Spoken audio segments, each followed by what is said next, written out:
The Project for a New American Century, the think tank, with the report called Strengthening America's Defenses. This is frankly a demand for full spectrum dominance by the United States. I think the most chilling aspect of the Project for a New American Century document is this kind of transformation of our foreign policy, this kind of strengthening of America's defenses is a revolutionary change, and is not going to happen at all quickly, absent a new catalyst of massive proportions. For example, a new Pearl Harbor.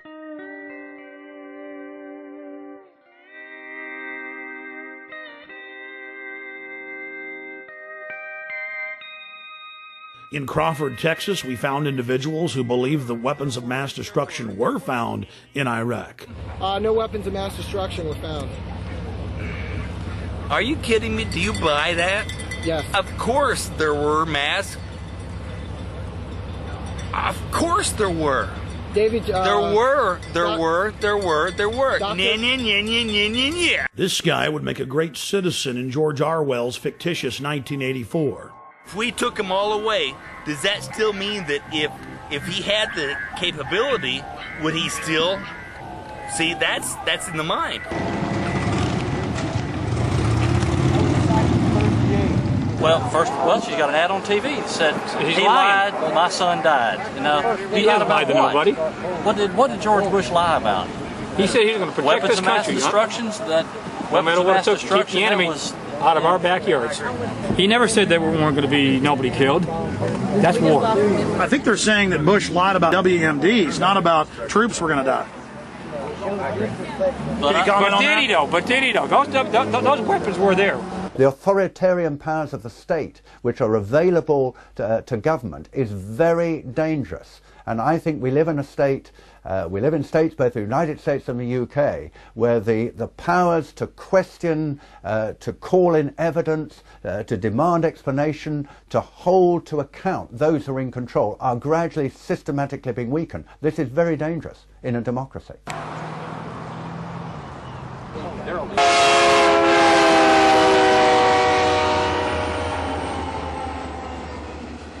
Now, Dick Cheney and John Bolton and others have been saying Iran poses an immediate danger. They could get a nuclear weapon before we know it. All the same things they said about Iraq. And so we have to do something about that now. You know, he said the same thing about Iraq, and like you said, he was caught red-handed. It was proven to be lies. Why should we believe him about Iran? I'm pleased to tell you, American people, that the National Intelligence Estimate just put out on Iran says that Iran cannot possibly have a nuclear weapon for 10 more years. Let me say that one more time. Iran can't be a nuclear power, weapons-wise, for 10 more years.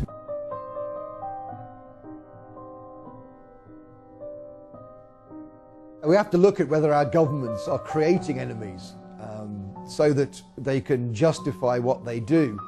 Of course, two of the biggest funders of American presidential campaigns are the oil industry and the arms industry. And it's in their interests that we invade places like Iraq. We're going to let the Israelis, or we're going to do it ourselves, attack the nuclear facilities in Iran. Now, people say, that's crazy. That is absolutely crazy. I agree. The problem is, folks, the people running our policy toward Iraq and Iran were widely known in the 1980s when I was briefing the Vice President and others as the crazies, okay? The crazies. You come in on Monday morning and somebody would say, guess what the crazies did late Friday night? And you'd know exactly who the reference was. It was to Wolfowitz, it was to Pearl. So all the same folks, some of them who deserted the sinking ship like proverbial rats, okay? But it was Feith, Wolfowitz, and the rest of them. They were the crazies. There's a lot of other people that are have a dissenting opinion about this war, and has another view of this war other than Cindy Sheehan, and other people have lost sons in this war and daughters. She needs to really go home and do this little protest some other way besides trying to make things sound like she's the only voice of America. 3 weeks later, this gentleman and many others got their wish. Free speech was banned for hundreds of square miles around Bush's Crawford Ranch. Now you can only protest on private property or designated free speech zones where no one can even see your protest. Look, tourist stuff's popped up here now. Let freedom ring. We decided to cap off our day in Crawford by traveling down the public highway to where the Secret Service had blocked off the public road 2 miles before the entrance to Bush's ranch.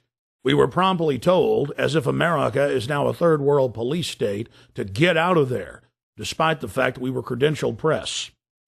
You need to get back in your car and can't stand it. Really? Yeah, you have to get off the road. Oh, off the road, okay. Or is it all right to stand over here? Past your cars where you can stand. Oh, but the barricades are here. So let me get this straight. You believe that the U.S. government crashed those airplanes into the World Trade Center? Yes, the evidence shows it. You're full of Take a hike. The whole point about 9/11 is that it gave a pretext for a preconceived plan. That plan is in the PNAC document, which precedes 9/11 by almost a year. It became clear to us that the administration was using the corruption of intelligence to justify a war that need not happen. In my opinion, when you look at the details of 9/11 and you read reports that there were planes that supposedly contained terrorists but did not take off that day, and that the Flight 93, for example, was supposed to be aimed at either Capitol Hill or the White House, you're in fact looking at a coup d'etat, that they wanted to destroy the infrastructure of American government. There are a host of unanswered questions on all of this. The reason they're unanswered is because this president, this administration, will not answer the questions. Why is it that perhaps the biggest question of all, why is it that after, on 9/11, 8:20 a.m., when it was undoubtedly, without any question, that one of those planes had been hijacked, between 8:20 and 9:38, when the Pentagon was hit, an hour and 20 minutes, no US airplane was put into the air? There were drills on the day of 9/11 in which the American Defense Forces were supposed to be dealing with mock hijackings. Obviously, those would have slowed down the response of national defense to the hijacked airliners. If American passenger jets go off course and they are tackled by American fighter jets, the default position is to shoot them down. And yet in this case, of course, none of that happened. There was the Andrew Air Force Base 10 miles from Washington. It has a squadron of F-16 fighters. None of those was put into the air. This is absolutely almost incredible. The most powerful military technological country in the world, albeit under a terrifying attack, was not able to put planes into the air, which actually could probably have stopped at least the second and third hits. And we've got to ask why George Bush sat there with a group of school children for 16 minutes after he'd been alerted to a plane going into the second tower. The president's in Sarasota. He's told that the second plane has hit the World Trade Center. And the Secret Service guy immediately says, "We're out of here." The president stays for 30 minutes, folks, for 30 minutes. Now, how do you explain that? I've talked to all manner of Secret Service people. They say, "We're out of here" was exactly the right reaction. Everyone knew where the president was. If not the president, you might have had some concern for these little kids. Why did he stay for 30 minutes? Why was he countermanded?